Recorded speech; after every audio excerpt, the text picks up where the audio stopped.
días, compañeros. Bienvenidos a su podcast Socio Cats, donde presentaremos la introducción al conductismo. En este caso me acompañan mis compañeros Cristian Alexei Espinosa Ángeles, Eric Santiago Mesa García, su servidor Mariano Valdés Carpio, y aquí tenemos con nosotros el profesor Irving Rubén. ¿Podría presentarse, por favor? ¿Qué tal, chicos? Mi nombre es Rubén, soy egresado de la licenciatura en Artes Visuales con especialidad en fotografía, escenografía y bueno, a grandes rasgos eso es a lo que me dedico, independientemente de las cuestiones artísticas como fotografía, teatro, escenografía, pues a la docencia, ¿no? A la docencia desde hace algunos años, 7 para ser específico, aquí en la universidad. Y bueno, dentro del ámbito, dentro del mundo de las artes, pues ya tengo más rato, por ahí de 15 años, 14 años más o menos. Bueno, y justamente como en esta pequeña charla queremos como preguntarle un poco de su práctica pues docente, platicar un poco. Nosotros vamos a hablar un poco del tema del conductismo, ¿no? Primero, ¿sabe más o menos qué es el conductismo, algo así? Sí, tengo conocimiento no a fondo, pero he leído un poco sobre los métodos educativos que se tienen para pues ir formando. Pues el conductismo parece ser más enfocado hacia cómo se enfoca la educación en relación a las actividades, en relación al desarrollo de un grupo dentro de una sociedad, dentro de pues sus intereses tanto económicos, culturales, políticos, posicionamientos también, y en base a eso pues se puede sacar como un diagnóstico enfocado a cómo este grupo, este pequeño grupo se desarrolla en relación a esos intereses, qué conductas adquiere, porque al fin y al cabo pues es eso, ¿no? Adquirimos conductas para posicionarnos tanto al momento de adquirir conocimientos como al momento de pues poderlos compartir también, ¿no? Entonces, a grandes rasgos, desde mi perspectiva, eso podría ser el conductismo. Y bueno, para dar una pequeña introducción sobre cómo se originó el conductismo, bueno, el conductismo desde que comenzó a desarrollarse a comienzos del siglo XX y tiene sus raíces en el asociacionismo de los filósofos ingleses y en la escuela de psicología. Y bueno, los principales autores que a destacar aquí serían 3, que serían John Watson, Ivan Pavlov y Skinner. Qué bueno, sus aportaciones fueron de que cada uno iba diciendo que la psicología necesitaba, era como una especie como de orden, de mantener el orden entre las personas y no simplemente por su forma de ser. Sí, justamente, ¿no? Que a mí me gustaría como retomar un poquito, igual en términos de lo que decía el profe y lo que decía Brian, como los supuestos filosóficos, ¿no? Porque obviamente hay un autor que se llama Auswell, que dice, ¿no? Todas las investigaciones parten primero de lo que es la investigación básica, que digamos es como las ciencias naturales, quieren generar leyes y así, y luego investigación aplicada, que ya es extrapolada, que ya es cuando se intenta llevar como a casos específicos y luego directamente aplicarlo, ¿no? Y creo que aquí podemos ver perfectamente con el conductismo, ¿no? Porque la problemática principal es que queremos estudiar o describir la conducta observable, ¿no? Skinner y estos chavos decían como todo lo cognitivo, lo que viene como de adentro, eso no nos importa, lo que nos importa es como las acciones que hacen las personas, ¿no? Y justamente hasta el último punto poder controlarlas, ¿no?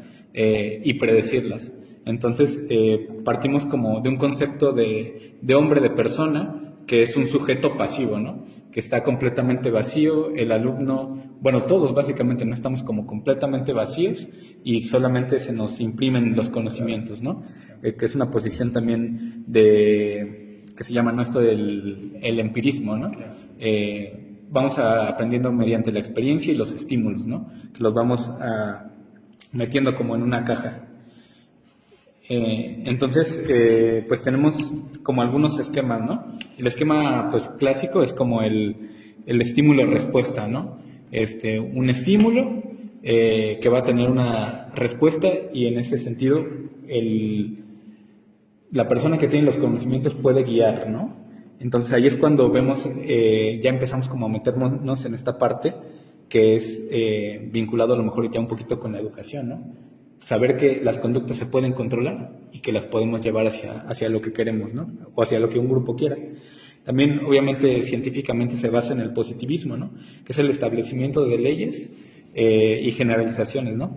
Y esto, algo que se me hace muy interesante porque se ve muy reflejado en la escuela, es que se intenta que sea libre de valores, ¿no? Como nada político, nada así, sino solamente puramente científico. Sí, pues justamente ya haciendo yo mi parte de la intervención, creo que ya con esos elementos, dando tanto el tema de cuáles son sus orígenes y quizá un poquito de los supuestos que dan, pues hay que ver algo que pues va más a fondo de lo que es el interés de este podcast, ¿no? Que precisamente es la parte de la educación y por qué es importante. Primero hay que decir que sí, hay que empezar diciendo que tanto esta parte del conductismo, si es muy importante y relevante para toda la parte de la psicología, evidentemente iba a ser lo mismo para la parte de la educación, y es algo que ya mencionaba un poquito mi compañero antes, ¿no? Porque finalmente toda esta parte de la escuela y demás, pues tiene un propósito, le sirve a la sociedad para algo, ¿no? Es entonces que se dice, ok, tenemos aquí los alumnos y queremos darles herramientas para que ellos sean eficientes, para que puedan servir para esta parte de la sociedad y las funciones en sí mismas, ¿no? Y esto en específico, ¿cómo vemos al conductismo en la educación? Bueno, yo empezaría por una parte que creo que nos haría sentido muchísimo a todos, ¿no? Por ejemplo, Eric ya mencionaba que esta parte del conductismo se va a basar mucho en lo observable, en lo medible y no en la parte interna. Esto, por ejemplo, lo podemos trasladar al tema de las calificaciones, ¿no? Que siempre van a ser, ya sea una tarea, un proyecto y demás, estas siempre van a poder ser cuantificables y de esa manera, pues, según estos supuestos, ir midiendo el rendimiento del alumno, ¿no? Como por otra parte, ¿no?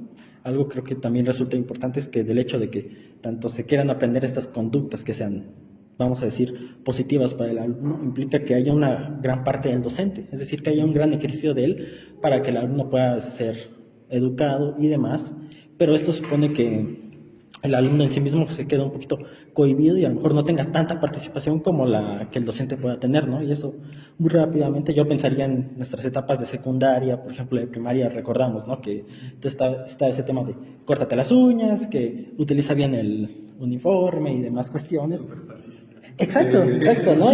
Y todo ese tipo de cuestiones, vaya, ¿no? Del control específico y que las personas se puedan moldear, ¿no? Eso es por una parte. Ahora bien, yo pasaría esta intervención a pues ya como que ser más preciso con usted, que es nuestro invitado al día de hoy, pues hacerle unas preguntas en específico, ¿no? Para que nos pueda dar su opinión de esto y pues se vaya enriqueciendo todo más. Claro. Y bueno, yo inicio con la primera pregunta. Mi pregunta es, ¿por qué decidió dedicarse a la enseñanza? Ok. Bueno, antes de contestar la pregunta, si me permiten aportarles algo, ¿no? Tocaron temas bien interesantes, ¿no? Súper interesantes. Hice aquí algunas pequeñas anotaciones. Digo, yo no soy psicólogo, pero dentro de los procesos artísticos nos metemos un poco a todo lo que es el mundo de la psicología, sobre todo en temas muy específicos, ¿no? Por ejemplo, lo que es el surrealismo, todo lo que es estas como...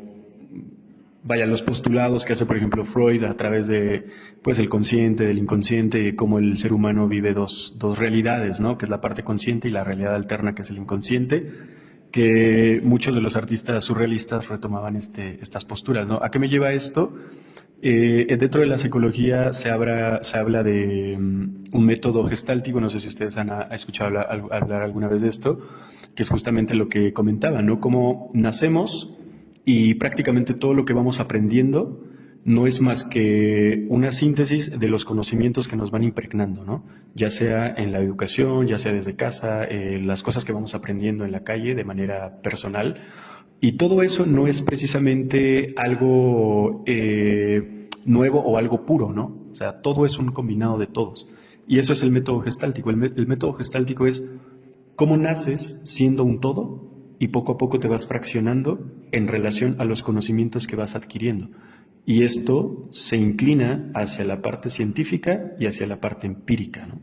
Porque el empirismo es justamente lo que tú vas aprendiendo, como bien sabemos, a través de la experiencia. No hay más, a través de la experiencia. Obviamente ya la parte científica, pues es todo este proceso cognitivo que llevas a través de una enseñanza que te están dando, ¿no? O sea, alguien te está compartiendo la enseñanza.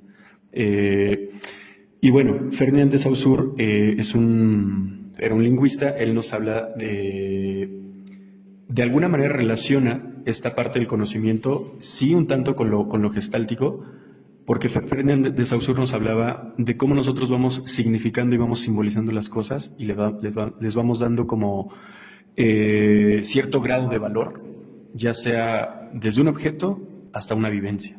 Por eso es que nos vamos haciendo seres simbólicos, ¿no? Y él, dentro de la lingüística, nos hablaba que nosotros, por ejemplo, relacionamos un teléfono con un cuaderno porque sabemos que el cuaderno no es un teléfono, porque sabemos que el cuaderno nos sirve para algo específico y el teléfono para algo específico que no es el cuaderno, ¿no?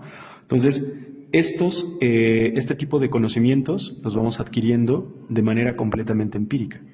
¿Qué sería lo científico ahí? ¿Cómo hacer un teléfono, por ejemplo? ¿Sí me explico? Sí. Ahí ya entraría el conocimiento científico, que no todos lo poseemos, ¿no? Pero el empírico, muchos lo desarrollamos de acuerdo al contexto donde vamos pues creciendo, ¿no? Y bueno, dentro de la educación, chicos, a mí me gusta mucho un pedagogo contemporáneo, es un pedagogo brasileño que se llama Paulo Freire.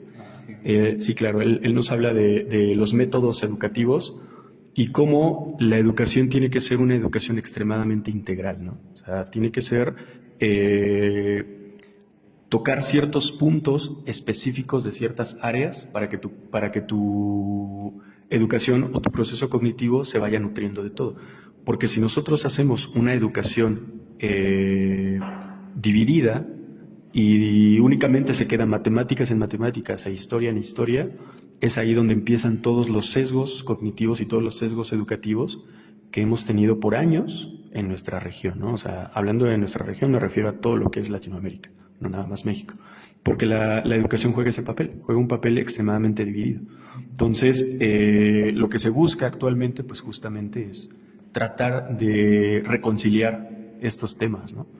Que no se quede como algo extremadamente, o bastante extrapolado, sino que lo podamos ir pues mezclando, ¿no? Que justamente pues es o sea, si nos remontamos a la parte de la psicología en el método gestáltico, pues es eso.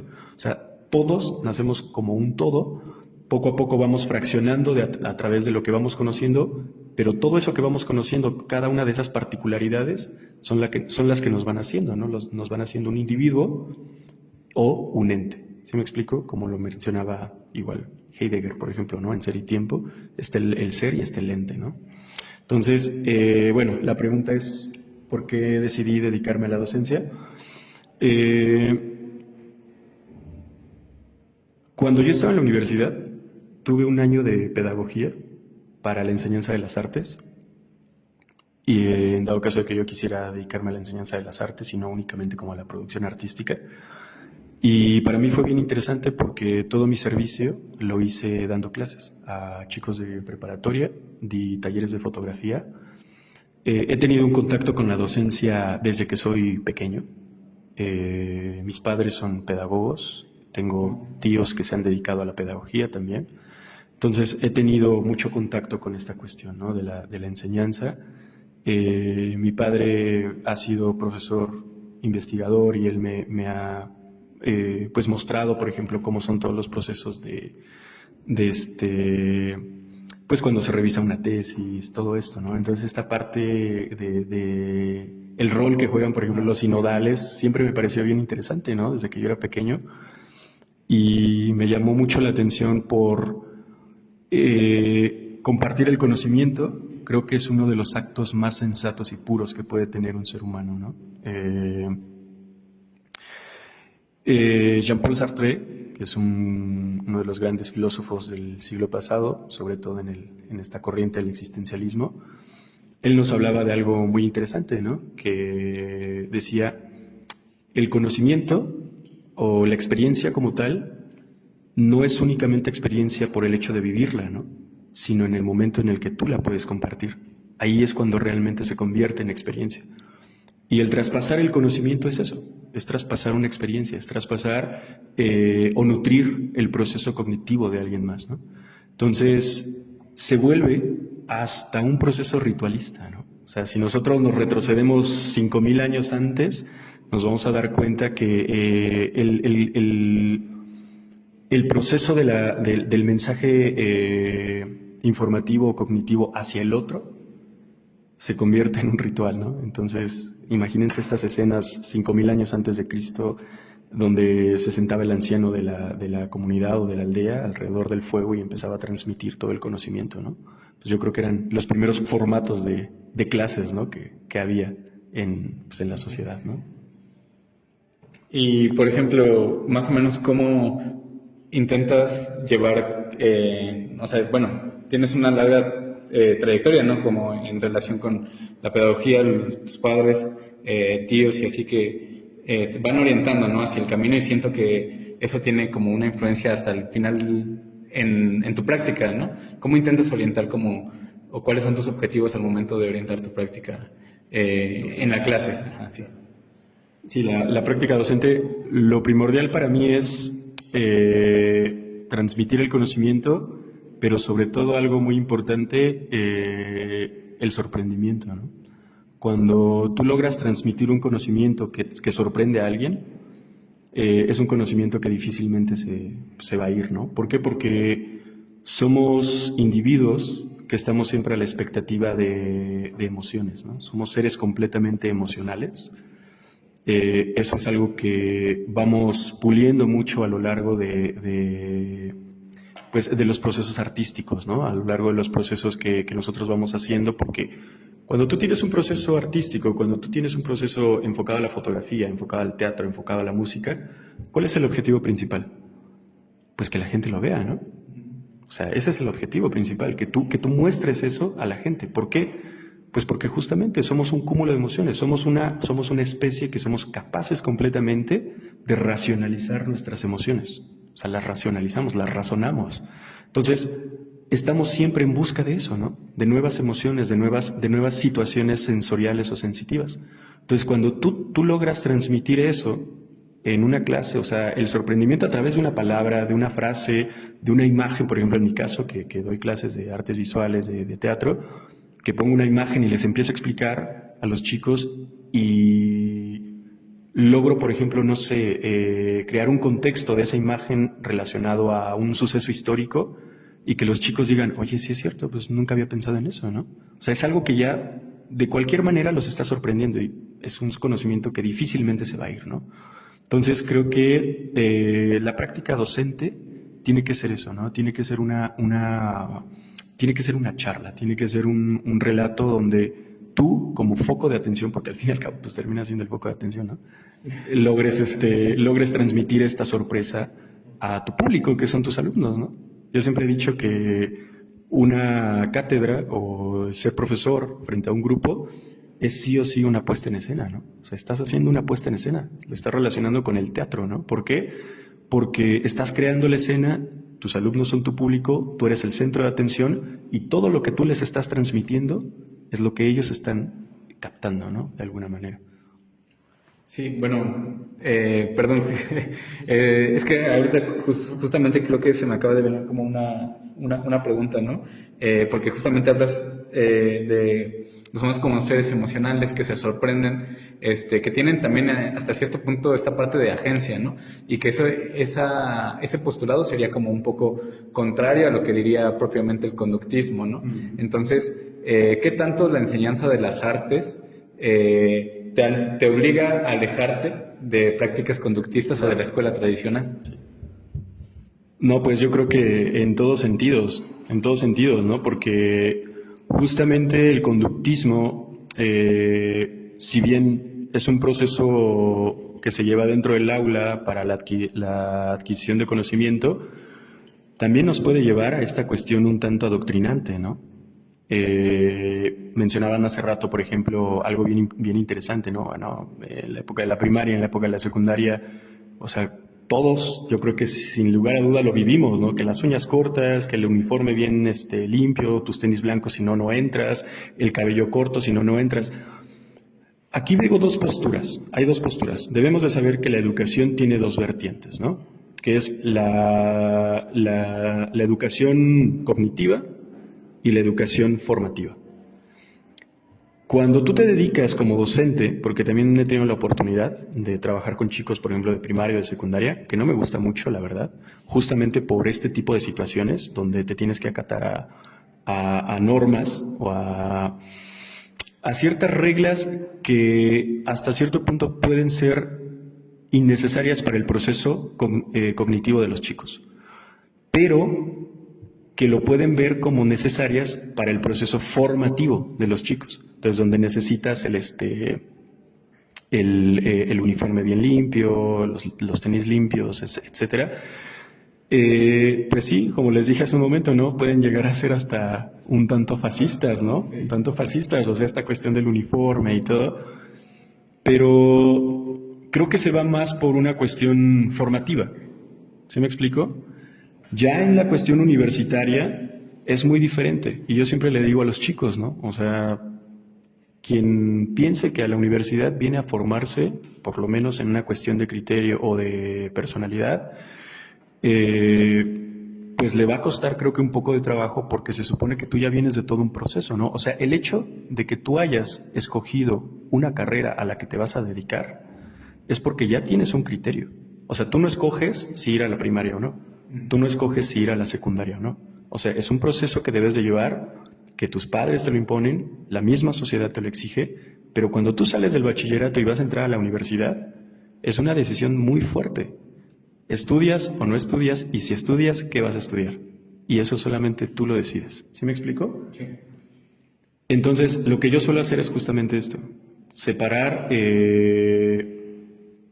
estos procesos, pues sí, conductistas. ¿Por qué? Porque las artes es eso, es algo extremadamente libre, ¿no?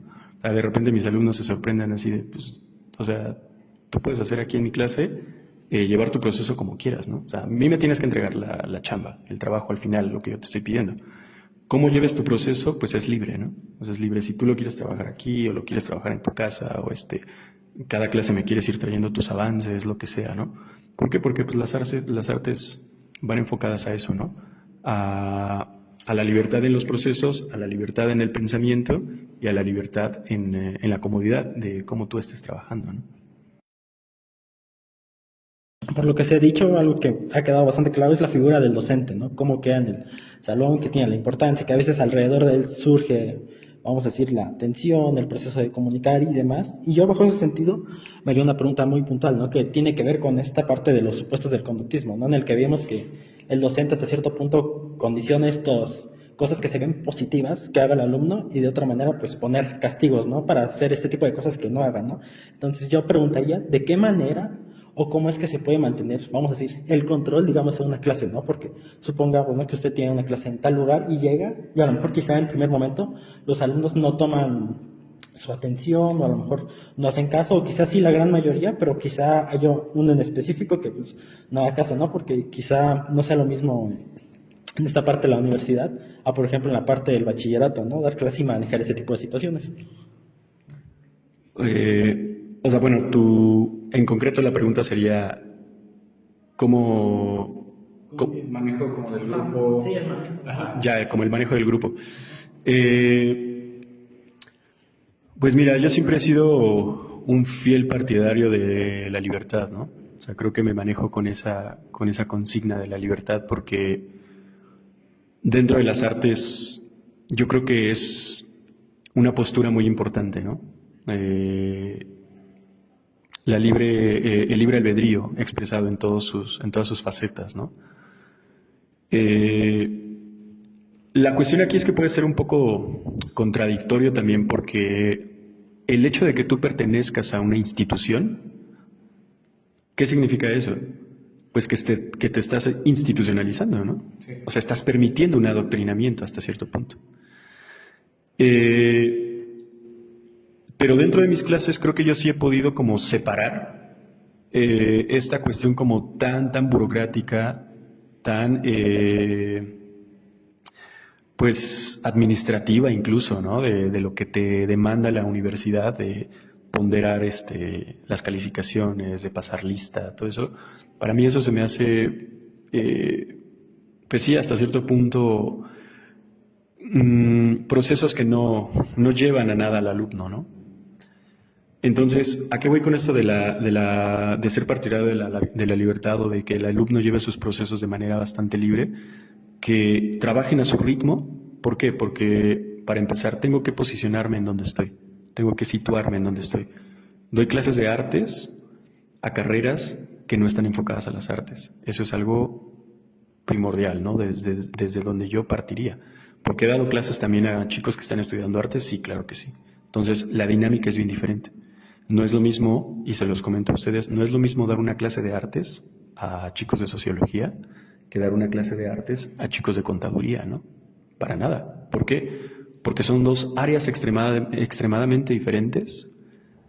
Con una se vincula mucho más mi materia, con la otra, pues casi nada, ¿no? En el proceso cognitivo. Por ejemplo, si yo doy una clase a sociólogos, hay este tipo de conversaciones, ¿no? O sea, podemos introducirnos más o profundizar más en cuestiones, pues hasta cierto punto intelectuales. Ciertos autores los hemos llegado a compartir. En arte vemos, bueno, en arte, sobre todo en artes, en teoría del arte, por ejemplo, vemos a Goffman, por ejemplo, ¿no? Toda esta teoría que tiene de Goffman sobre cómo los seres humanos estamos haciendo teatro todo el tiempo, ¿no? Cómo los seres humanos somos actores de diferentes circunstancias en todo el tiempo, ¿no? Entonces eso lo vemos bastante en teatro, por ejemplo, ¿no? O sea, tenemos esta parte de Goffman. Vemos ciertas cuestiones, por ejemplo, marxistas, ¿no? Para ver cómo se reproduce el arte dentro de un mundo completamente enfocado al socialismo y cómo se ha comercializado el arte enfocado a una postura completamente capitalista, ¿no? Entonces, todo esto lo vamos desarrollando. ¿A qué me refiero con esto? Si tú tienes una plática de eso con chicos que estudian sociología, fácilmente vas a poder controlarlo, y no quiero decir controlar, sino fácilmente vas a poder crear un vínculo donde los chicos posiblemente estén más atentos a tu clase que chicos de contaduría que pues no compartimos absolutamente nada. Entonces, lo que suelo hacer es justamente esto, la libertad. Tú trabaja a tu ritmo, yo necesito que me entregues el trabajo, puedes mostrarme avances, y creo que de los 7 años que llevo trabajando aquí en la universidad, nunca he tenido problema en ese sentido. Digo, habrá personas a las que no les interese absolutamente nada mi materia, pero pues yo ya no puedo hacer nada, ¿no? Ya es una cuestión completamente personal de los alumnos.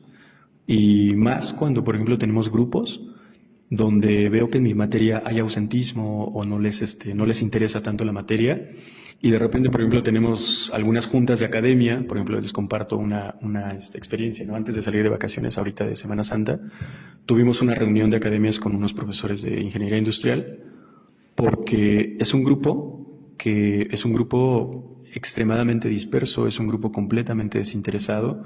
Al principio yo pensé que era en mi materia, pero ya cuando hicimos esa reunión y en sus materias medulares, por así decirlo, cálculo, estadística, sistemas, era exactamente lo mismo. Dije, bueno, pues ahí el problema ya es el grupo, ¿no?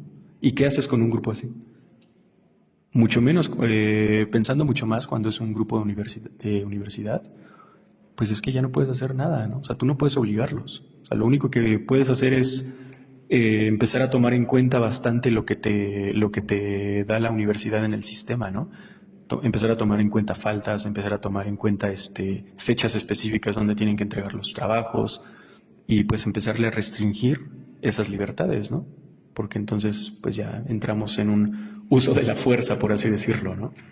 Y que eso es interesante porque se cae a lo mejor hasta, a veces uno se ve forzado, ¿no? En ese término que comentas, a usar métodos conductistas, ¿no? Entonces eso es interesante. Bueno, vamos a ir a una pequeña pausa y continuamos con esto.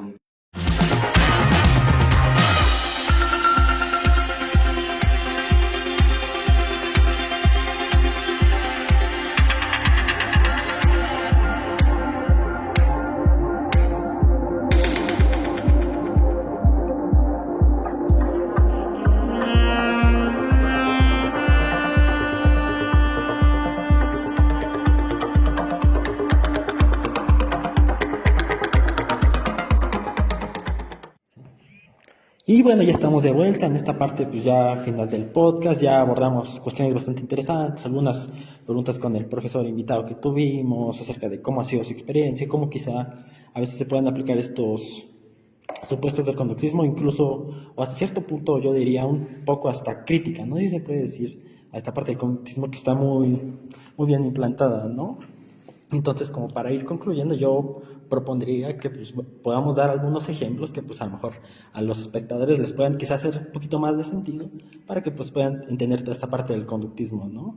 Por ejemplo, bajo ese sentido yo recuerdo mucho una serie que creo que hemos visto todos, que se llama Malcolm el de en medio, ¿no? Que recordemos que estaba esta clase de los Clairvoyants, que eran estos cuates súper avanzados, cerebritos, por encima aparentemente de la escuela. Y justo hay un capítulo muy interesante, es en el que aparece el maestro Herkeby, ¿no? ¿Sí recuerdan?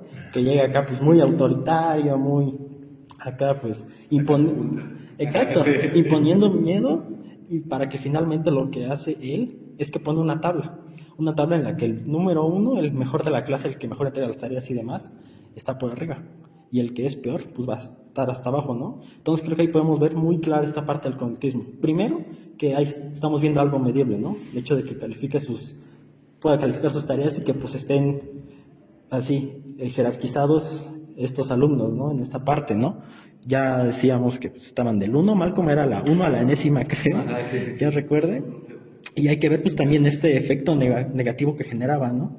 Porque de una u otra manera esta parte de los Clairvoyants, al ver que Malcolm se esforzaba mucho, pues empezaban de una u otra manera pues a hacer malas asociaciones y como a mejorar más. Es decir, que dejaban de hacer ciertas cosas que a lo mejor el docente mismo les hacía ver que eran malas para tratar de pasar a algo que fuera positivo, que era el mejoramiento de las clases, ¿no? Entonces yo creo que por mi parte eso sería algo como que muy claro para poder entender toda esta parte del conductismo aterrizado con un ejemplo.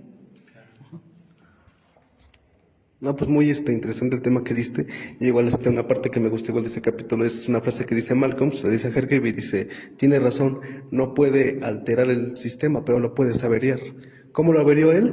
Pues bueno, diciendo, yo sé sumar a la onceava, ¿no? Y todos se confunden a tal punto de decir, no soy nada, y se quitan la ropa, y se sienten desesperados, y se avientan en el lodo. Y también otro ejemplo que quiero dar sobre eso de conductismo es cuando, no sé si se recuerdan el capítulo de cuando Reese se va al ejército. Entonces, lo hacen que se corte el pelo y digamos que el sargento lo manipula a tal punto de que él enseña cómo actuar, hasta vaya, y perdón que lo diga así, hasta cómo defecar. Entonces, esa parte sí es interesante, ¿no? Otro ejemplo igual, para que quede un poquito más claro, sería el ejemplo de la película de Matilda, cuando Tronchatoro, siendo la máxima autoridad, le dice a los niños, pónganse firmes, rectos, tienen que obedecer. De hecho, hay una escena que me acuerdo que dice, están todos ocultando todo lo de color, y le dice a la señora también, la última vez olvidaron qué debían hacer. No hablen si no lo pide ella, no sonrían, no piensen muy fuerte. Y entonces Tronchatoro dice, o mejor no respiren. Eso está padre. Sí, y siento que estos ejemplos están padres porque justamente, por lo menos tanto en el de Malcolm y en el de Reese, se ven también las contradicciones, ¿no? Que tiene el propio conductismo, ¿no? Pues, y que al final de cuentas, pues Malcolm termina rompiendo, a través de forzar el sistema, ¿no? Y también vemos con Reese, digamos, la parte de las contradicciones que puede tener el hecho de estar completamente vacío, ¿no? En el momento en el que si no recibe una instrucción, no puede hacer nada, ¿no? Y en ese sentido también pienso en, ya poniéndonos más, digamos, más intelectualoides, en La Naranja Mecánica, ¿no? Esta película que justamente habla del condicionamiento y cómo va perdiendo hasta lo que lo hace humano, ¿no? Entonces ahí podemos llevarnos como hasta filosóficamente hasta puntos más grandes esta parte del conductismo, ¿no? Incluso la cueva de Platón, ¿no? La teoría de la filosófica de la cueva de Platón, que habla justamente de eso, de cómo el ente de poder puede dominar al otro a través justamente de estas enseñanzas conductuales y de cómo se tiene que comportar el otro para poder pertenecer a ese grupo, ¿no? ¿Sí me explico? A ese selecto grupo, entre comillas, ¿no?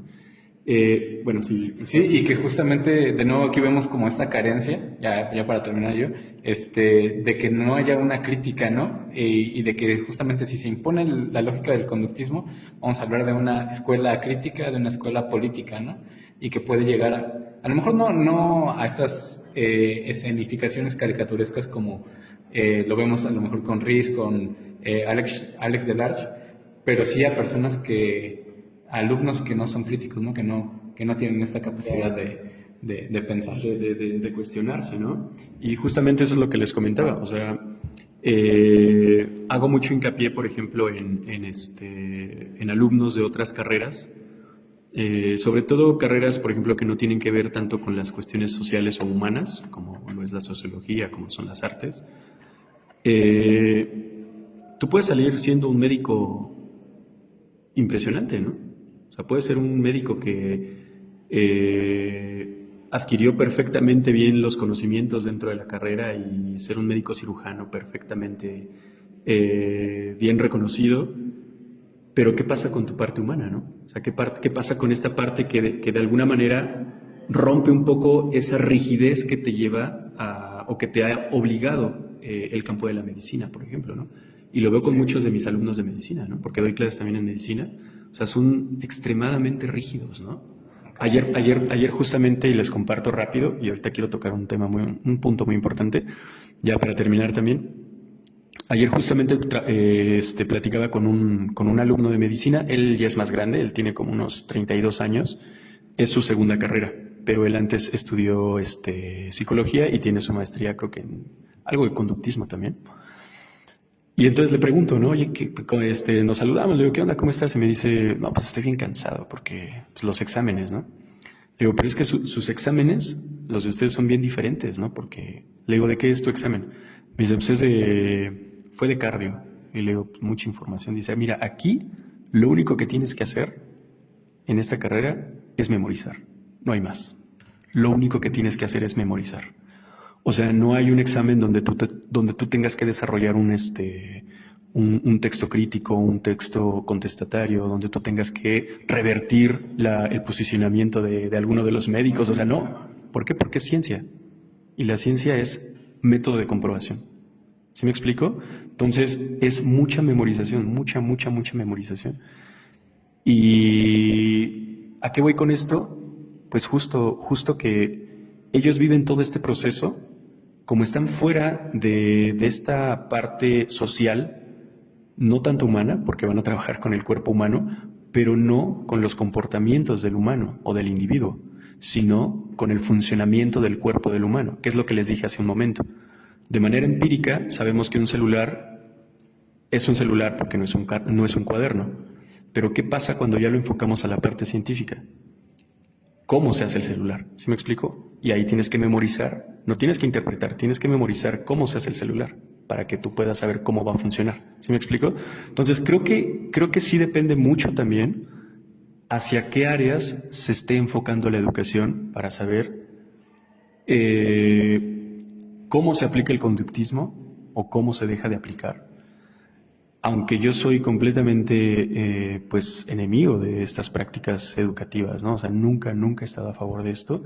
Y bueno, ya para terminar, creo que esta parte del conductismo, como decían hace un momento en este ejemplo que dieron de Malcolm, donde tienen en un área únicamente a los jóvenes más inteligentes y todo, esto me lleva a un punto bien interesante que en algún momento leí de Freire, ¿no?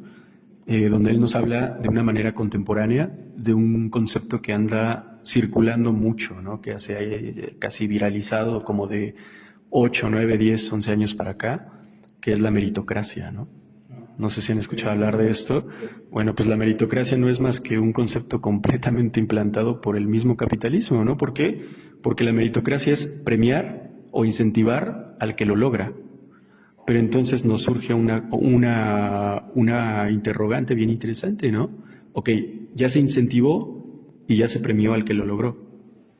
Pero ¿qué pasa con el que pierde, no? O sea, ¿en dónde vas a posicionar y en dónde vas a dejar al que pierde? ¿Solo ahí? ¿En hacerle creer que perdió y ya no funciona para ciertas situaciones? Entonces, creo que dentro de estos procesos conductistas también nos lleva a eso, ¿no?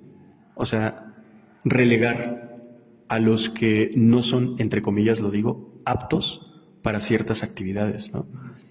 Y creo que eso es lo que ha perjudicado bastante a nuestros procesos educativos, porque no nos enfocamos en los que de alguna manera se quedan rezagados, pero ese rezago no es nada más porque ellos así lo deseen, ¿no? Hay un trasfondo completamente personal o individual, social, familiar,